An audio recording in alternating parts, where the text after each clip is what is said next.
Welcome everyone. Take two because the recording stopped, but hopefully that doesn't happen again. The planning day for 2025 is all about getting your marketing strategy done. So let's just kick off and get straight into it. Hopefully you've printed off your workbook because that's going to be really helpful today as we go through everything. But I also have some templates for you here, which I'm going to be giving to you as we go. So with those templates, if you are live on the call, if I can ask you to just copy and paste them rather than making changes to them, or download them to make them your own.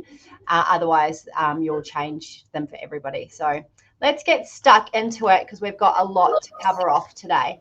So your marketing plan, if you can please print that would be awesome and have that today. If you haven't, it's a good idea to just go back and fill it all out so that you can then do your marketing plan in the template that I have given you. Did anyone reflect on their last year's figures? If you guys did, let me know in the chat and let me know what has gone really well for you and what hasn't worked well for you when it comes to your marketing. And really like thinking about what 2024 has looked like from a marketing perspective and getting new clients through the door. I think this is really helpful because it helps you to think about where you actually want to be heading in the year to come. And for me in my firm, I always sort of want to do better than I did the last year. And by reflecting on where you've been this year helps you to do that. And it might not be that you want more clients through the door. You just might want to be more profitable, or, you might want to have better quality clients through the door. So really looking at what the year has looked like is really helpful. So looking at your revenue, was it where you expected or where you wanted it to be? How many clients and matters did you have? This is going to help because it helps us to plan how many we want to reach the new goals for next year. What types of matters were most profitable? This helps us to really hone in. And even if you've already niched in an area, when we actually start looking at the data about where we're able to make the most impact, not only for our clients, but for our business, it can be really helpful. If anyone's got any insights from their reflections, I would love to hear about them. So Adele said she's had a great second half of the year after doubling her fees, and that includes taking about 3 months holiday. So that's a really small thing that you can do, right? But sometimes we overthink things like doubling our fees or putting our fees up. But that's something that's really worked for Adele. So that's awesome. And if you haven't put your fees up in a while, that's a really easy one. You don't even have to do too much. You just have to put your fees up and it can increase your profit by a whole lot. Knowing what your average dollar spend has been for the last 12 months is really important. It changes from year to year. So it is important to sort of work out what your new average dollar spend is. And if you put your fees up, it's going to have changed as well. But that's going to help you be able to get some numbers around how many clients at that average dollar spend do we need to be getting in the next 12 months. How much have you spent on marketing? So consider your marketing for all ads for organic. So if you've been paying an agency or doing any SEO or getting someone to write blog articles for you, or spending money on social media, consider also referral marketing and the cost of engaging with referrers. So, at the moment we're all sending Christmas gifts around. So how much is that costing? Because that is also a marketing expense in my view.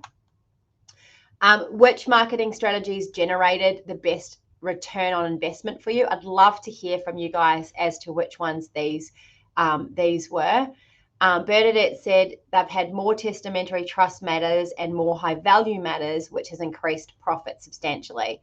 And I bet with Bernadette, because she gets in there and she really does all of this work, that it's because she's been able to really like tweak and work out who her ideal client is even more.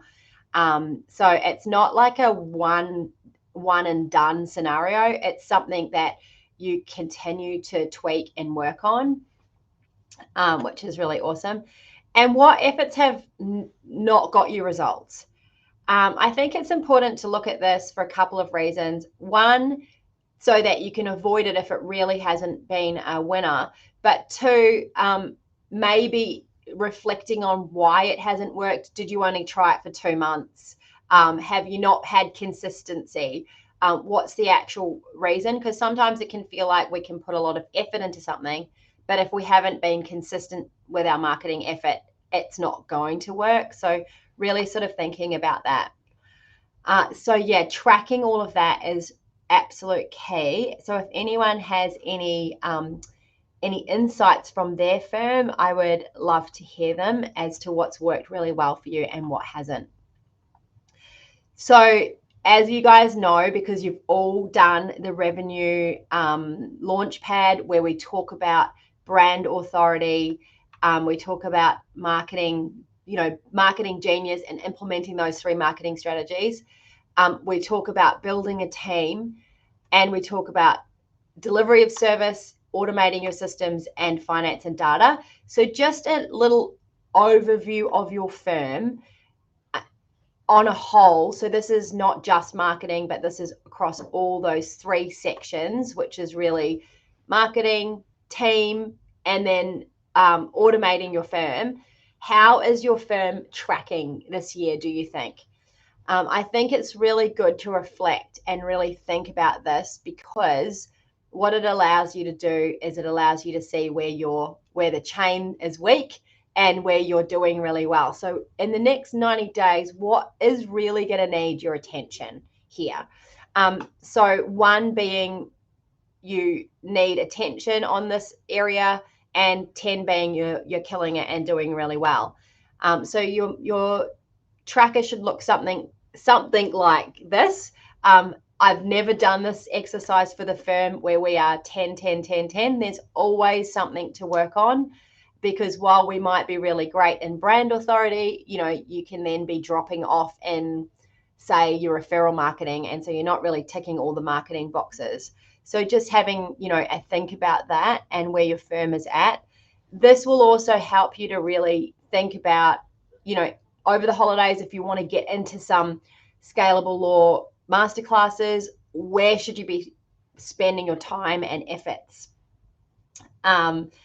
Jeff has said they've moved from Google AdWords spend of $3K per month to Meta advertising videos with $1K a month, and got better clients and more quality work. Very happy. Here's a tip for you all: the Digital Picnic.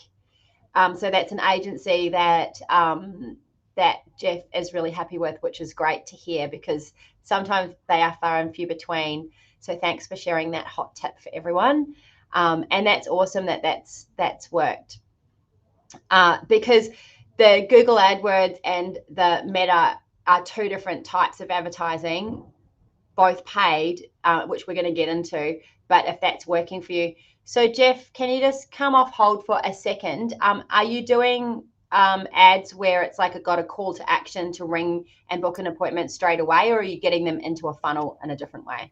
No, we've just started sharing information with videos, with Melanie talking through what divorce is about, what separation's about, what financial settlement's about, and all those sort of things. So sharing free information. But what we've found is the clientele that are coming to us already think they know Melanie. Yes. And they've already made a connection. Yeah.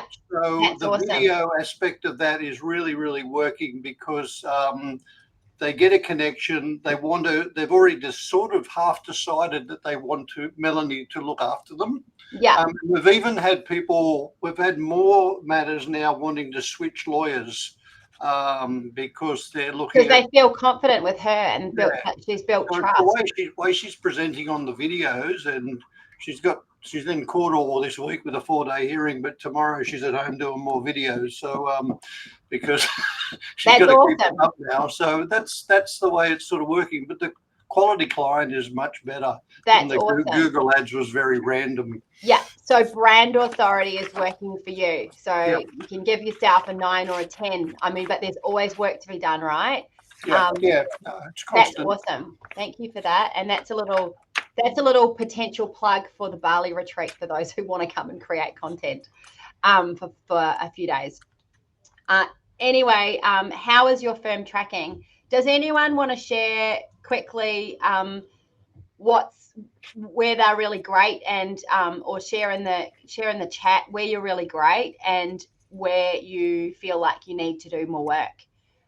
So I think that's awesome that those guys are brand authority, getting right up there, and it's really working for them. But where might you need some help? Is that including ads, Jeff?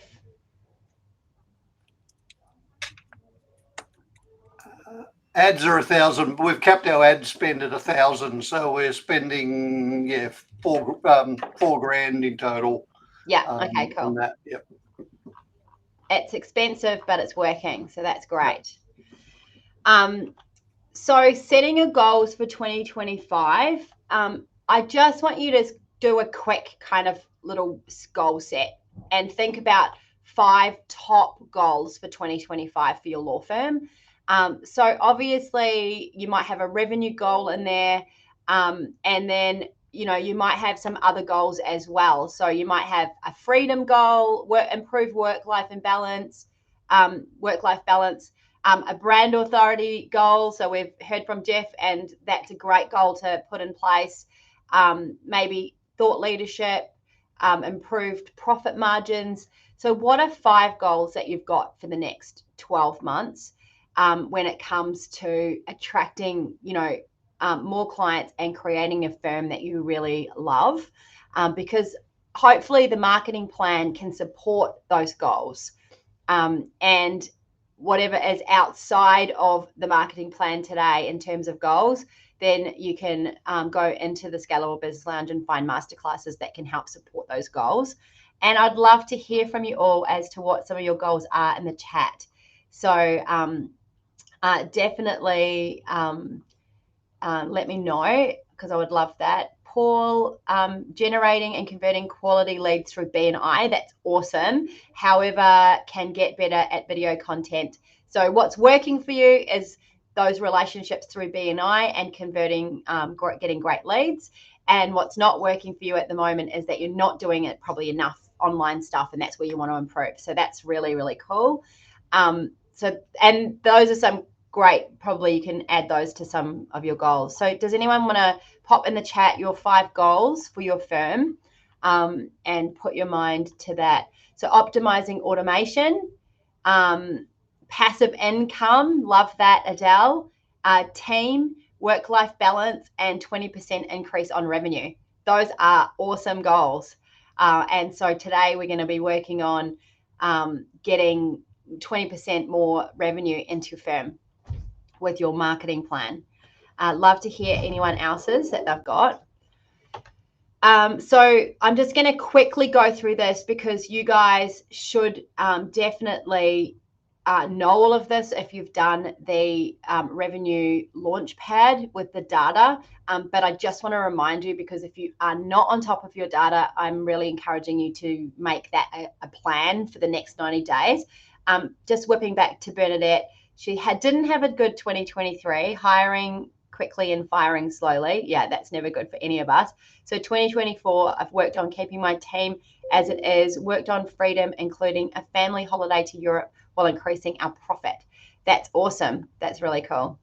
Okay, marketing data. So you need to be making sure you are measuring all of your inquiries. So the number of phone calls, the type and source, the conversion rates from each of those into free initial appointments and then into paid initial appointments. It's really important to know these numbers. It's going to help you make really great decisions around your marketing. Marketing metrics, so cost per acquisition, cost of each marketing activity, and your average dollar spend of each of your clients that retain. That should say retain, not inquiry. Performance, so how's your team performing, and conversion rate and initials to clients, work in progress of each producer each month, and average spend per solicitor. Average spend, what I mean by that is how much does each solicitor produce per client. So you'll have an average dollar spend over your firm, over all of your team, but then each individual solicitor, because if you know that, you can actually help them with their performance, and maybe get them up a little bit. Client metrics, so Google reviews, retention rate, and end of matters. So you need to be able to measure those to know when your matters are ending, to replenish them. So on my figures this morning for this month, we have ended 19 matters this month in November, but we only retained 15. So there's a problem and I need to sort it, right? And because we know those numbers, I can sort that out in nearly real time. So knowing those numbers helps you to be really efficient in your firm. What that tells me is I need to turn my marketing up a little bit and get more conversions happening. Revenue metrics, so revenue per service type. If you're one practice area, look at the different services within the practice area. So for example, wills and estates, you're looking at simple wills or testamentary trusts, for example.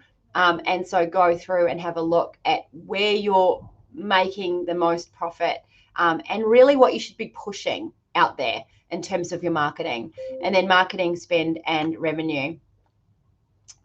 All right, let's get stuck into it. So in your workbooks, let's have a look at this. Now I'm going to chuck something in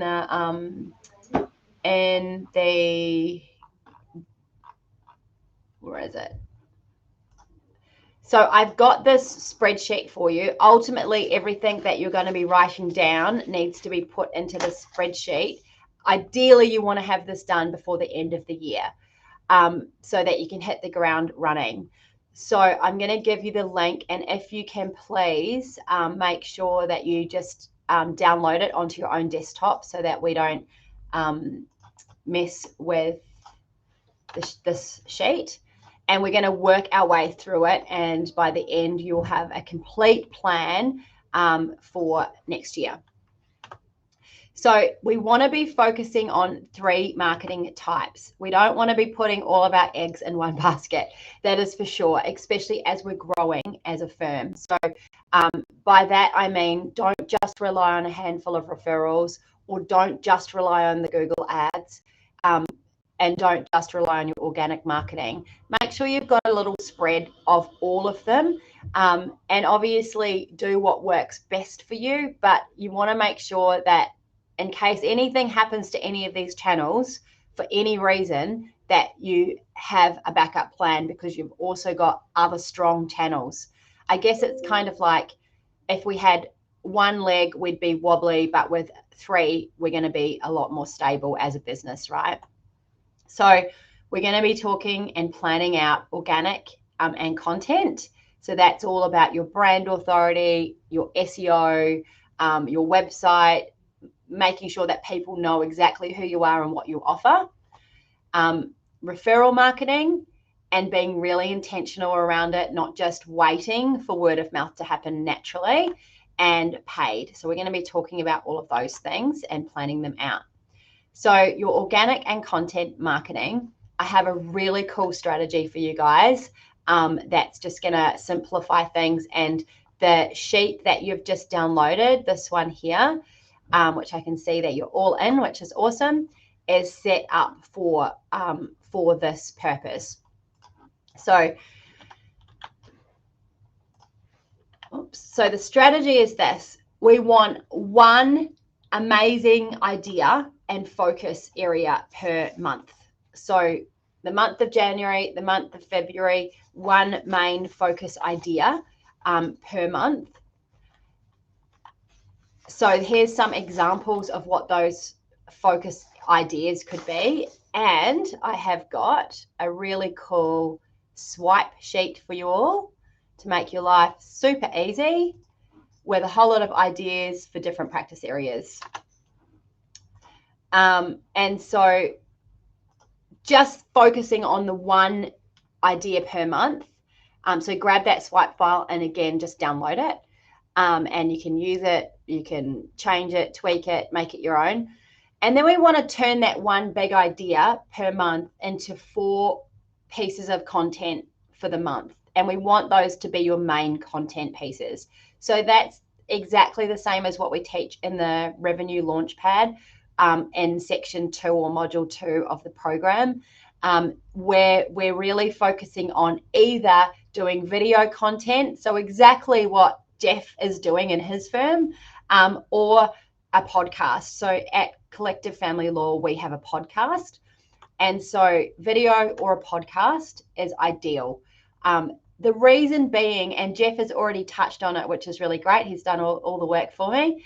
The reason being is that people will get to know, like, and trust you if you do either a video or podcast.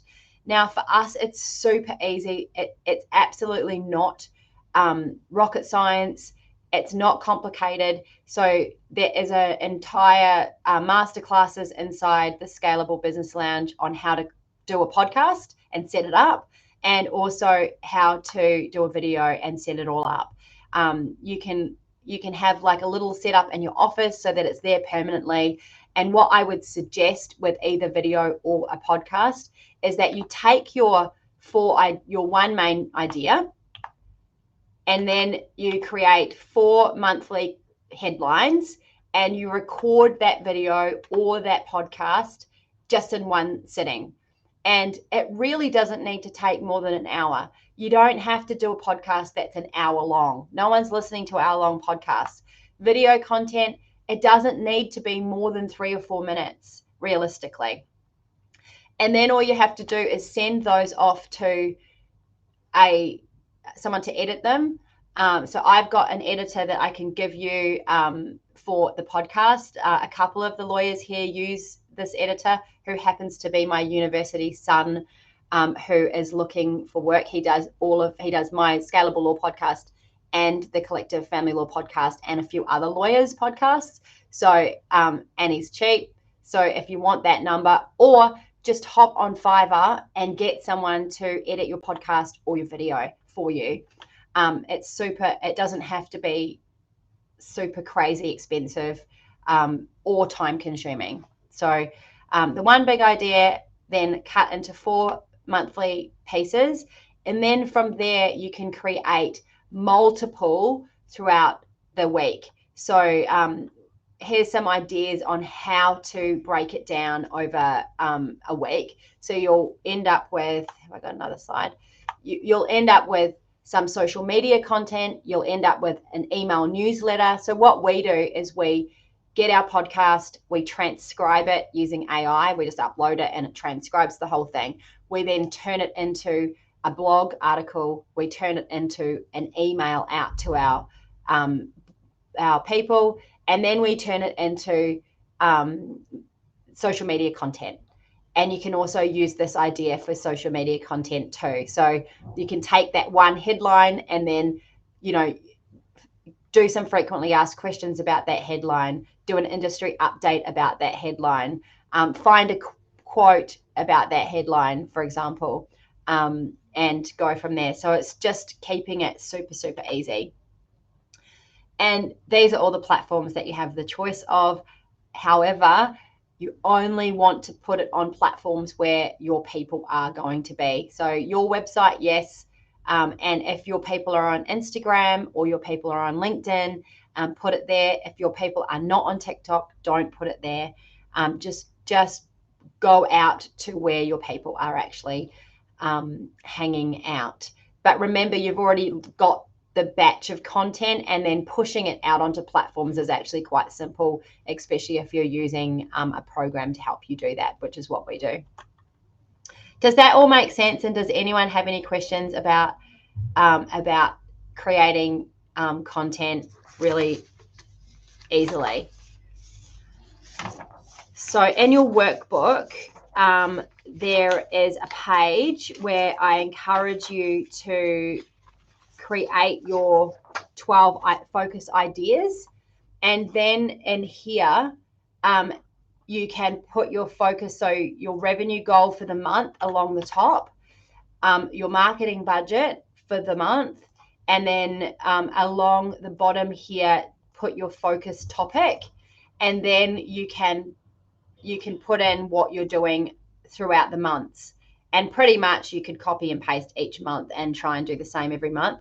And what that means is that you can then give this to someone, a VA, someone in your office, a junior, and they can push it out, or you can get it all scheduled all in one hit if you've got the content there.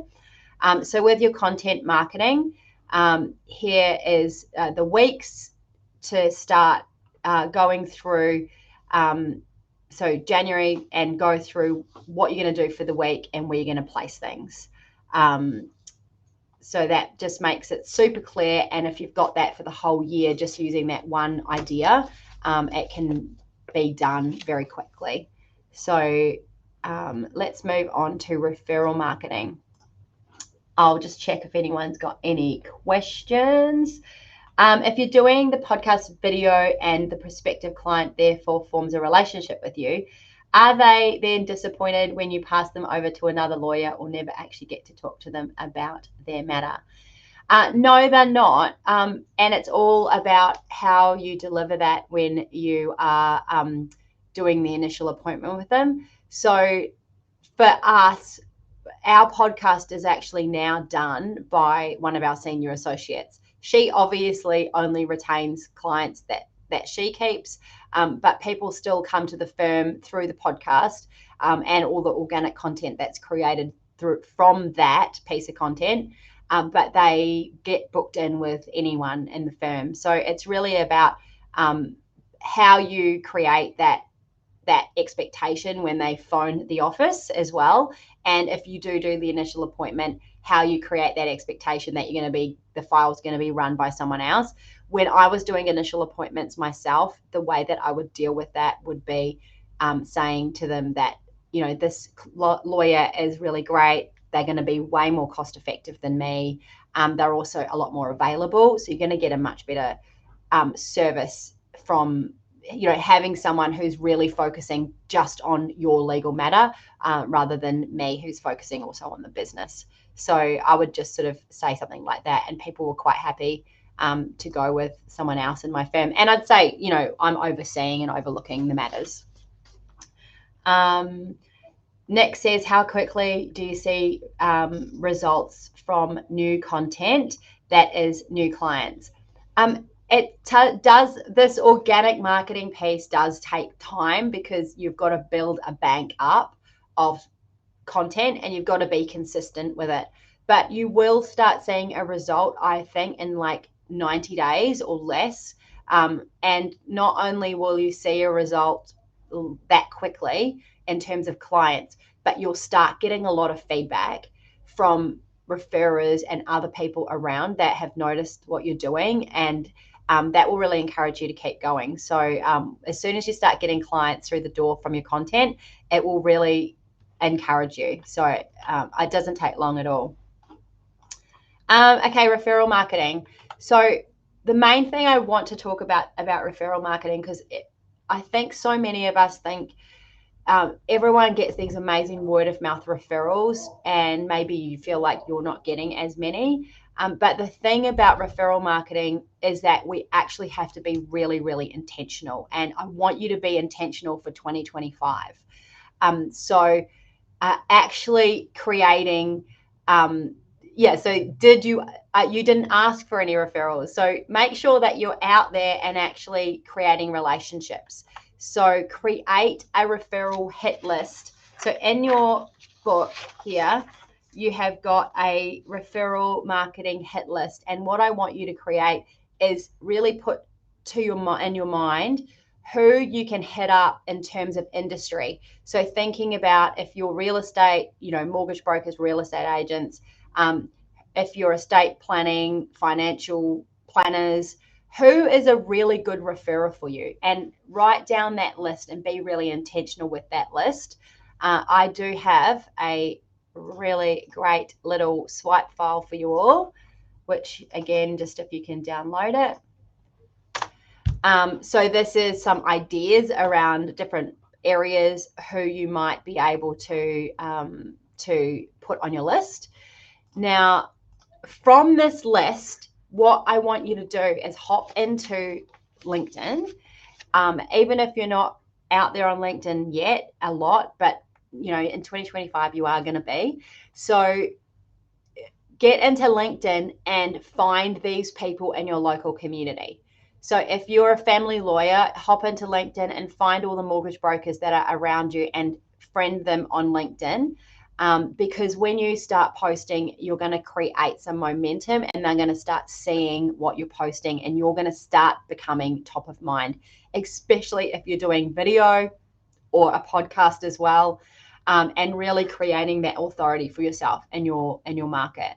So once you've created that hit list and you've found people on LinkedIn, what I want you to then do is I want you to list out all of your potentials.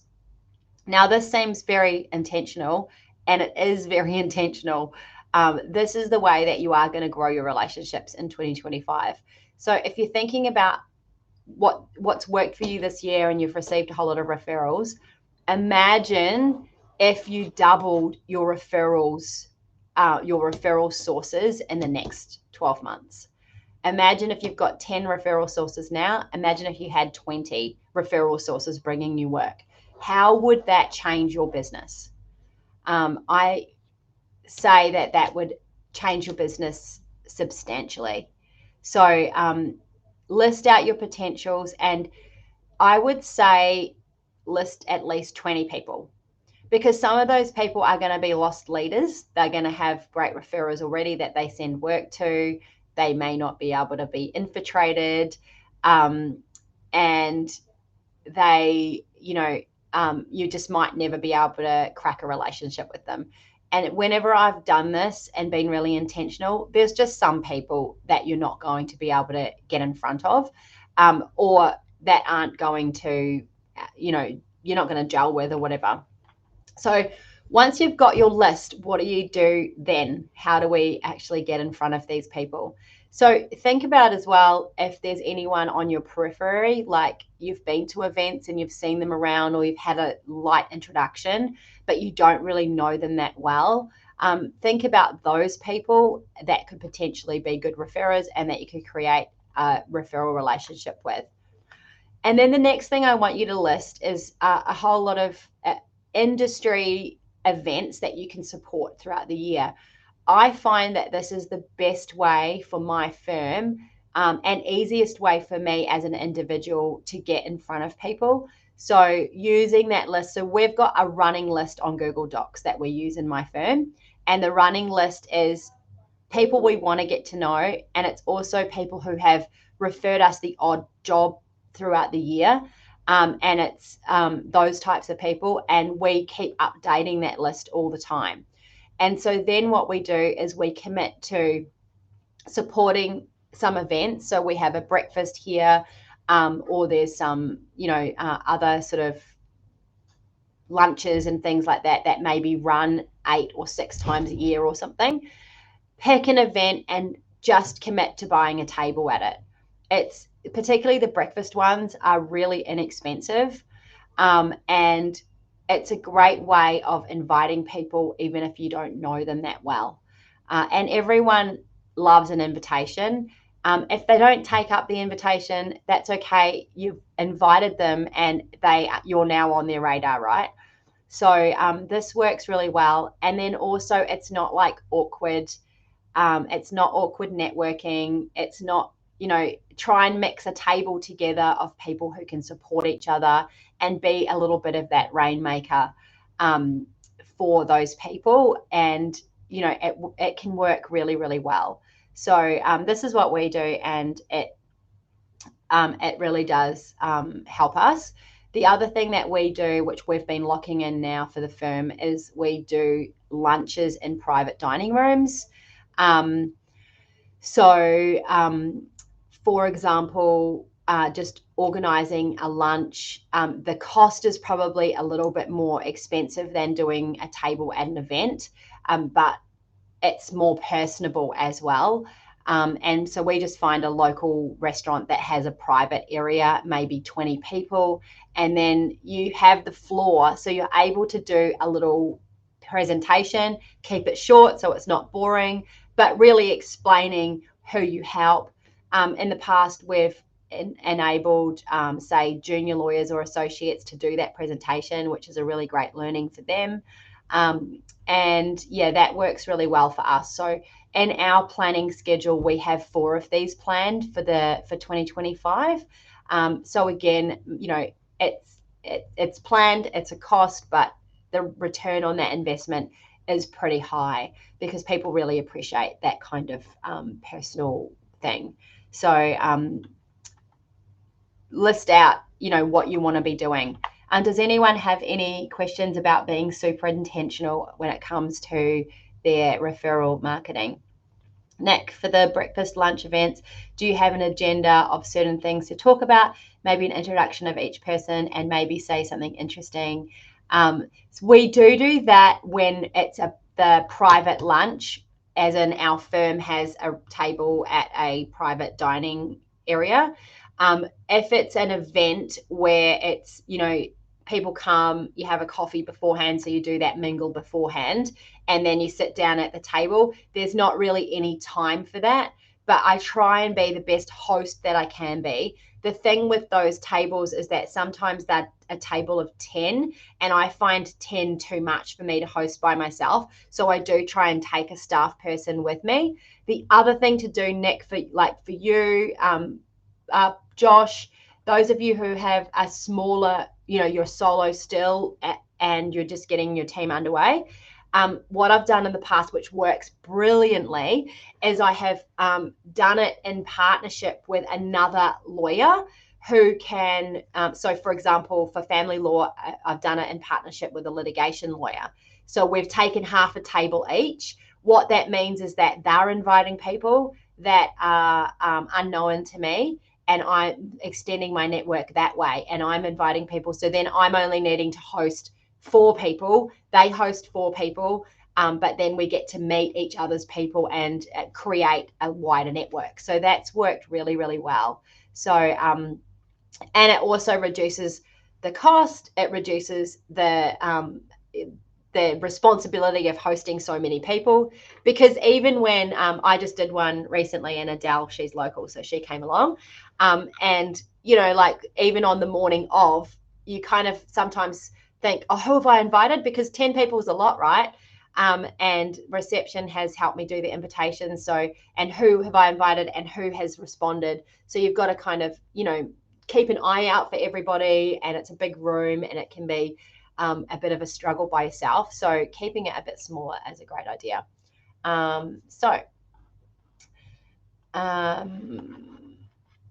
Let's move on to paid marketing.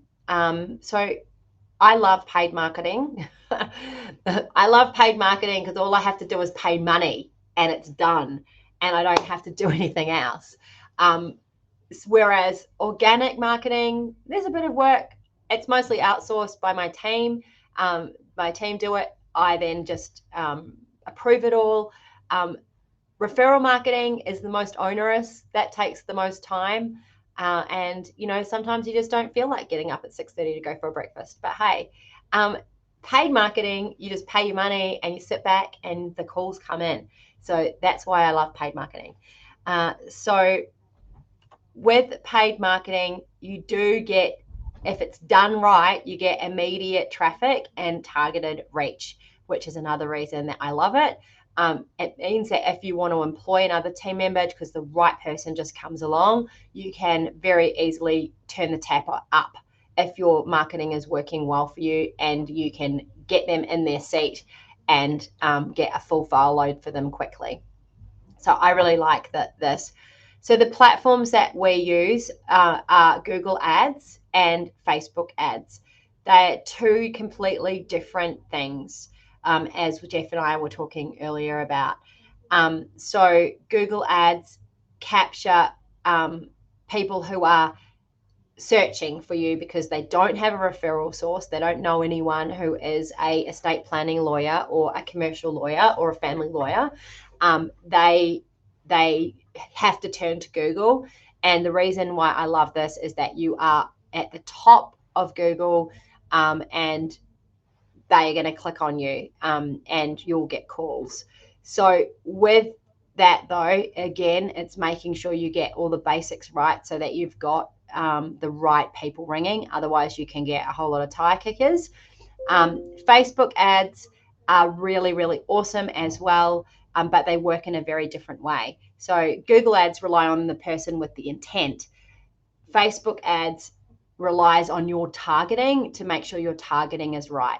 For some practice areas, that can be more difficult. For example, family law, we don't know who's going through a divorce.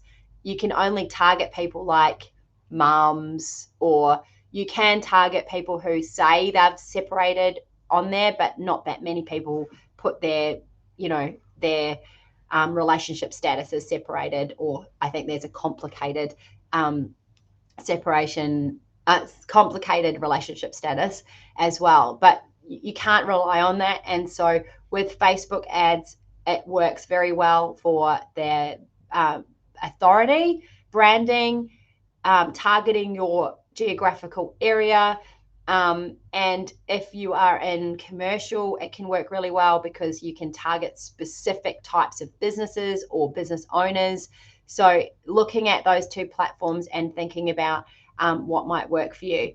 Facebook ads can be a lower spend as well. Google ads, I think sometimes you need a bit of a higher spend, but we can talk about spend in there. Jeff says, what is a good percentage of revenue paid for spend? Ours is around 6%. As in you're paying 6% and then per return. I would say that's excellent. I think we are going to talk about that here. So budgeting, just setting a realistic monthly spend. It can be a type of revenue spend, but I also think working out exactly what is a good return for you. So if you know what your average dollar spend is from your client, so ours is $12,800 per client on average. So, and our cost of acquisition through Google Ads is about $525. So that is a great return, right? I'm very happy to spend $525 per acquisition for the return of $12,800. That makes complete sense to me. So it's really working that out for you. And so that's where the data and testing and measuring becomes really important, because then you can work those things out. And so Jeff knows his numbers, which is awesome. So yeah, I'd be very happy with that 6% if I was you. So does anyone have do they want any questions about your paid ads and how to plan those for the year? So in this mapped out thing here, we've got our content marketing, you've got your referral marketing, and then you've got your paid ads as well. And you can pop your paid ads into here. So that might make up some of your marketing budget, for example. And then when you're running paid ads, so what you could do here is, so we don't run paid ads every day of the week. We only run paid ads Monday to Thursday night. So you could color if you wanted what you're doing here. And then we turn our ads down over Christmas and things like that. So you can just plan that out. Our paid ads are so consistent now because we've got them running like a well-oiled machine. So we just know every week really what we're spending on our paid ads. It's only if we have something happen, like less inquiry, or we have a new staff member, that we might turn them up. So does that all make sense to everybody?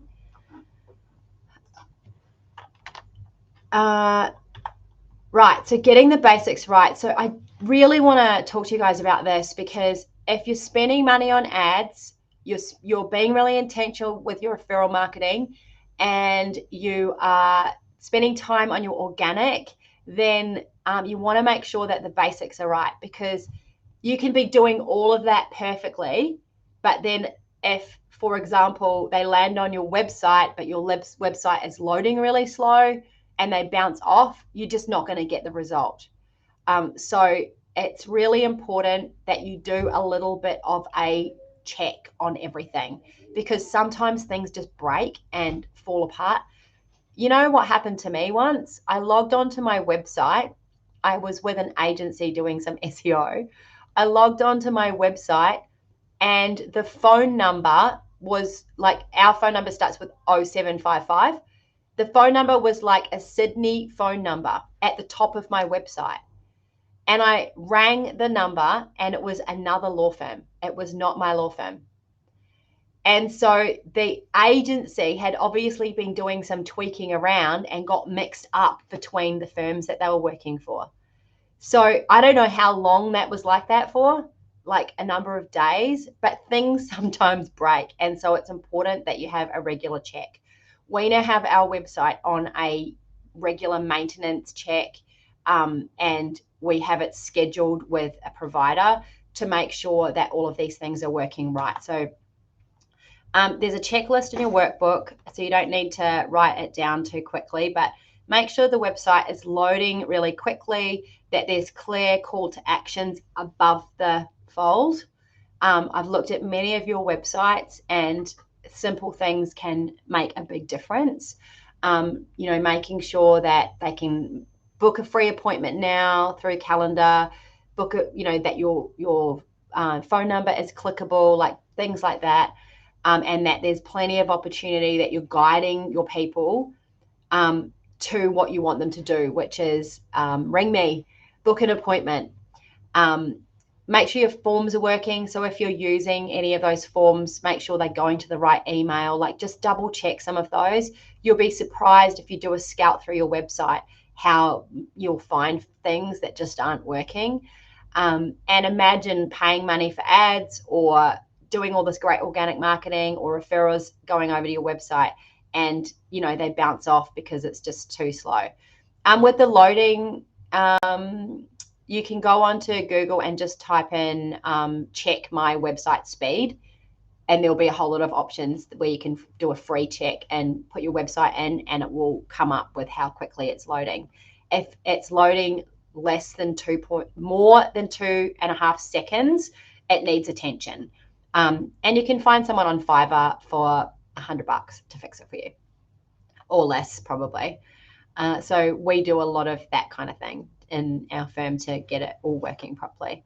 Make sure your phone and email is, that you've got systems in place, that phone calls are getting picked up quickly, that emails are being responded to quickly, that you've got a friendly voice on the end that is confident, and all of that kind of thing. Make sure that appointments are easily booked.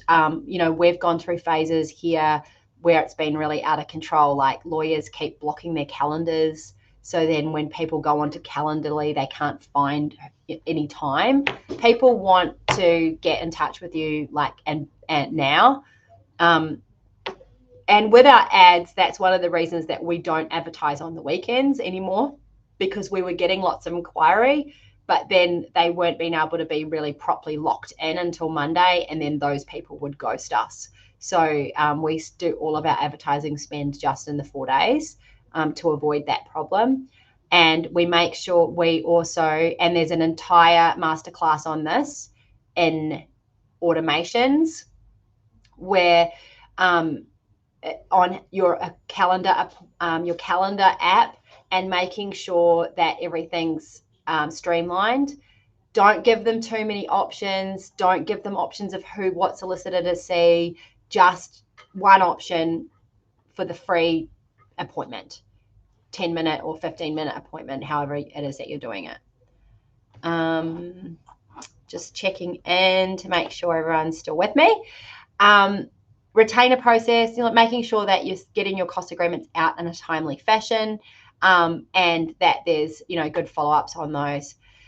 So other things are using Calendly. If you don't have an app like that, it's a great thing to have. Implement email templates and responses. So in Calendly, for example, you can have a whole lot of emails that go out in an automated way. We send a questionnaire. which is awesome. That questionnaire then gets uploaded straight into our practice management system. So there's all sorts of things you can do to automate. Again, in the masterclasses, you'll find an client onboarding masterclass showing you how to make this process really smooth and what products we use. The other thing, of course, is to make sure that your marketing message is clear, easy to understand what legal problems you solve. People need to know exactly what you do, and try not to market out to the hundreds of people, just your 1 or 2 ideal clients. That's it. So being really clear. So with everything that Jeff is doing with the videos, that will be being coupled with clarity on what service they're providing and what problems they're solving. And that's why it's landing and resonating really well. And so again, with your content headlines, your 12 focus areas, thinking about for example, we used to do, and I see lawyers doing it all the time. In my practice area, for example, in family law, it's like, okay, let's talk about binding financial agreements, right? As a focus topic. Well, how much of the firm's percentage of profit do we actually get from binding financial agreements? Like, not very many, right? So it's not the best topic to talk about because it's a little bit obscure. So it's better to focus on the actual client and the type of work that you want to get in. We don't care to do prenuptial agreements that much, for example. They're expensive. You end up doing the initial appointment and clients then back away from it because they don't like the cost. So why would I spend all my marketing efforts and do a monthly focus on that when it's not really going to be bringing in the revenue or the type of client that I want? So thinking about that when you think about your headlines, which is going to be what's posted online, and it's going to be what's on your website, what you're going to be using for SEO and all of that kind of thing. Here's a whole lot of other just things. So we've talked a lot about all of those anyway. Email inquiries, I've talked about all of that. Follow-up calls, are you doing those? Sending out appointment reminders, making sure. So automated text messages works really well, like the dentist does. So if you can set up a system like that. And here we are at your annual marketing strategy. So that is this sheet. We've got some revenue results. Also in here, there's some visibility. So you can look at how your website is tracking. I think this could be really useful for you if you can look at some of these things once a month. You've also got some social media platform suggestions there, but looking at like growing that and how that's working. This is a great thing to give a VA or to your, say, practice manager or receptionist so that they can start looking at some of these and delivering these numbers to you each month. But ultimately, if you can fill out the content, be really intentional with your referral marketing and work out what you're doing with paid marketing and then create this annual plan. What that means is that you're going to be able to give that to somebody in your team, a VA maybe, and then they can just get on with it and produce all of that with you only needing to produce that one main piece of content. And then your ads hopefully are set and forget. And what are you going to be doing in terms of being intentional for referrals? So that is, so breaking it down per quarter, what's important for you to be focusing on for the next 90 days and so on. Budget allocation, we've talked a little bit about that. With this, I would really be working out with your past data for the last 12 months, what's worked, what hasn't, what is the acquisition cost of each marketing thing that you're doing, because that's going to give you some clues as to what you're getting your best bang for buck out of. And then you should be focusing maybe more heavily on that one thing. So it was great having Jeff's input they can see they're getting results from that. So they're going to probably be focusing more on that brand authority and content in the next 12 months. And, you know, so then they might do smaller other things around that if that's really working for them. Flexibility. So I want you guys, I would love for you all to be trying all these different marketing strategies, but be flexible. Don't dump it, but instead tweak it. So be prepared to adjust things, looking at the data and adjust as things go. That's really how we've been able to get our ads working so well. And that's how we've really been able to get our referral marketing working well and our organic marketing, just by adjusting what we do rather than dumping it out. Because I think I talk to a lot of law firm owners where they feel like something really hasn't worked. They've only given it a go for a couple of months and then they just dump it. But instead tweak rather than dump. Does anyone have any questions?